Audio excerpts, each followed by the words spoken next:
तो प्रशांत किशोर का जन स्वराज पार्टी जो है वो पढ़ाई और नौकरी के लिए आ रही है। नहीं, ये पहली बात तो प्रशांत किशोर की पार्टी नहीं है, पार्टी तो बिहार किसकी के पार्टी? लोग बना रहे हैं और जो लोग 2 तारीख को इस पार्टी को बनाएंगे वो इसका नेता चुनेंगे, जो प्रशांत किशोर नहीं हो सकते हैं, क्योंकि प्रशांत किशोर ने पहले दिन से घोषणा की है कि मैं इस दल का नेता ना हूं ना आगे कभी होऊंगा।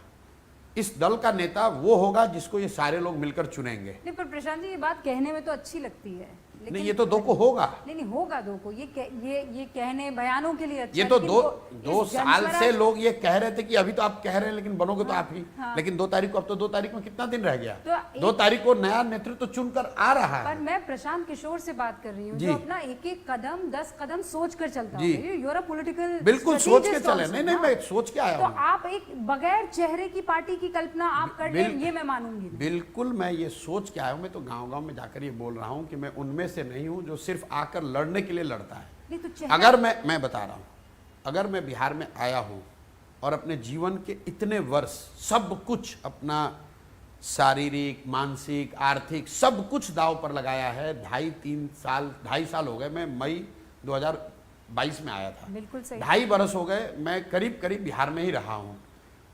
अगर सब कुछ मैंने अपना दांव पर लगाया है तो ये आप मान कर चलिए कि इस व्यवस्था को बनाने के लिए, इस व्यवस्था से जीत निकालने के लिए और उस व्यवस्था के जरिए बिहार की स्थिति बदलने का पूरा खाका दिमाग में बना कर आए हैं। तो प्रशांत लेकिन वो जो खाका है वो किसी एक व्यक्ति सेंट्रिक नहीं है। वो खाका इस बात पर है कि बिहार में, उसका मूल बात मैं बता रहा हूँ, कि अगर 100 में 1 आदमी भी अच्छा काबिल बचा है तो मुझे उसको ढूंढ कर निकालना है, और अगर 100 में 1 आदमी भी अच्छा निकल गया तो बिहार की जनसंख्या के हिसाब से हमारे पास कम से कम 15 लाख लोग होने चाहिए। इसीलिए मैं गांव-गांव चल रहा हूं।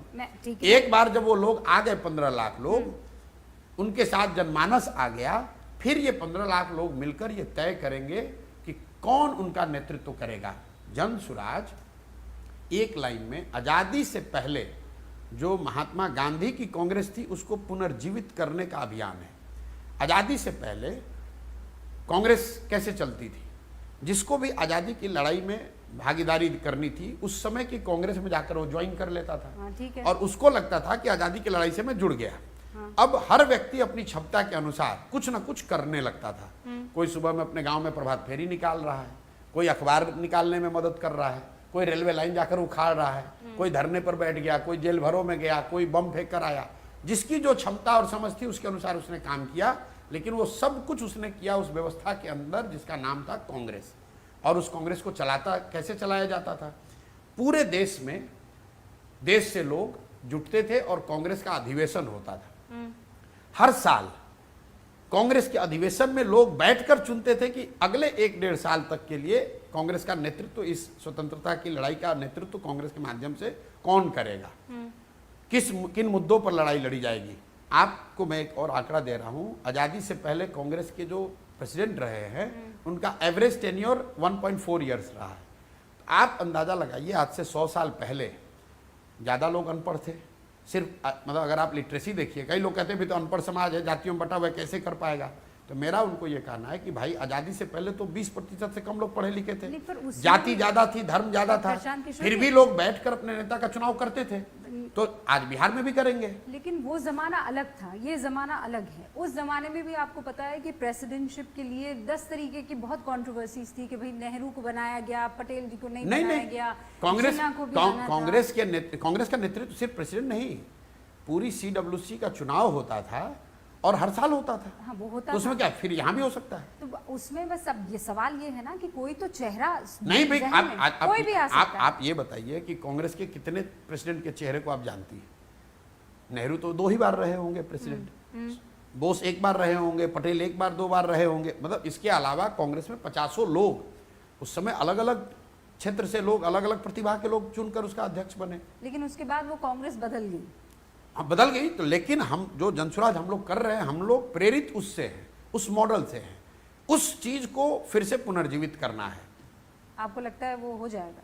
भाई लगता नहीं है तो मैं कर क्यों रहा हूँ? आपने खुद ही कहा कि प्रशांत किशोर इतने होशियार आदमी है कि बिना सोचे समझे काम नहीं करेंगे ना। हाँ, इसीलिए तो इसीलिए तो देखिए, चूंकि ये चीज 100 बरस पहले की गई है या 75 बरस 80 बरस पहले होता था, इसलिए लोगों को ऐसा लग रहा है नहीं हो सकता है। लेकिन ये किया गया है ना, इसी समाज में, इसी देश में हुआ है। तो अगर उस समय हो सकता था तो आज भी होगा। प्रयास करने की जरूरत है। अगर एकदम मॉडर्न हिसाब से इसको मैं कंपेयर करने की कोशिश करूं, हालांकि ये आप बहुत कड़े लफ्जों में कह चुके हैं कि हमारा आंदोलन से कोई वास्ता नहीं है, हमने आंदोलन करके पार्टी बनाने की विचार हमने किया नहीं, लेकिन आम आदमी पार्टी भी इसी तरीके से आई थी ना। नहीं, आम आदमी पार्टी, ये आपकी पार्टी, आम आदमी की पार्टी है। आम आदमी पार्टी दो तीन जो फिर आपने देखा क्या जो मूल फर्क है वो समझिए। पहले तो वो आंदोलन से निकली हुई पार्टी थी, हम लोग आंदोलन से निकले हुए नहीं हैं। जनसुराज आंदोलन से नहीं निकल रहा है, ये समाज के जन जागरण, समाज की जागृति के जरिए निकल रहा है। दूसरा, इसमें कोई ऐसा समूह नहीं है जो ये कह रहा है कि मुझे मालूम है, मैं इसको कर दूंगा, मैं 10 व्यक्ति वो हूं जो सबसे अच्छा हूं, मेरे पास फॉर्मूला है कि कैसे इसको ठीक करना है। मैं अपने हर भाषण में कहता हूं कि एक प्रशांत छोड़ो, अगर 10 प्रशांत किशोर आएगा तब भी स्थिति नहीं सुधरेगी, तुमको सुधरना है। तो ये बिहार के लोग इसको मिलकर बना रहे हैं। कुछ समानता किसी एक स्तर पर, एक दो स्तर पर, वो तो फिर भाजपा से भी हो सकती है, वो कांग्रेस से भी हो सकती है, टीएमसी से भी हो सकती है, द्रविड़ियन आंदोलन से भी हो सकता है। लेकिन हमारा आंदोलनों में कोई यकीन न था, न है। जनसुराज कोई आंदोलन नहीं है, ये समाज को जगाने समझाने का प्रक्रिया है कि समाज को जगाकर समझाकर समाज में जो लोग हैं उनकी चेतना को जगाकर उनको एक साथ लाया जाए, संगठित किया जाए और एक ऐसा दल बनाया जाए जो सही मायनों में लोकतांत्रिक हो और लोगों की भावनाओं को के आधार पर बनाया और चलाया जाए। अब दोबारा मैं ये जहन में रखते हुए नहीं, आप इस बात को आप देखिए कि आप इतने दिन से पत्रकारिता कर रही हैं, मैं जितना भी मैंने काम किया है, ये तो दल बनाकर भी तो कर सकता था। यही सवाल है, क्यों नहीं बनाया? एक बार सुनिए ना, यही सवाल है कि एक पॉलिटिकल स्ट्रेटेजिस्ट वो इतना रिसोर्स पहले तो पार्टी खड़ी करने में, 2 साल घूमने फिरने में, लोगों से बात करने में, फिर एक पार्टी लॉन्च करने में, आप पार्टी चुनाव जीतेगी कि नहीं जीतेगी, सीटें मिलेंगी कि नहीं मिलेंगी, आप किसी भी पार्टी को के अंदर जाकर वो जिम्मेदारी लेकर और ये जो काम अभी आप बिहार के लिए करना चाहते हैं वो आराम से नहीं कर सकते। क्यों नहीं किया? इसलिए कि 10 साल मैंने अलग अलग दलों के साथ, नेताओं के साथ काम करके देखा है। क्या देखा? बिहार में भी देखा है। बिहार में अभी जनसुराज का क्या होगा तो छोड़ दीजिए, 2015 में तो बिहार मेरे सलाह से लोग जीत गए थे।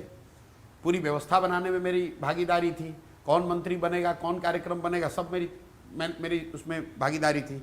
लेकिन उससे बिहार नहीं सुधरा।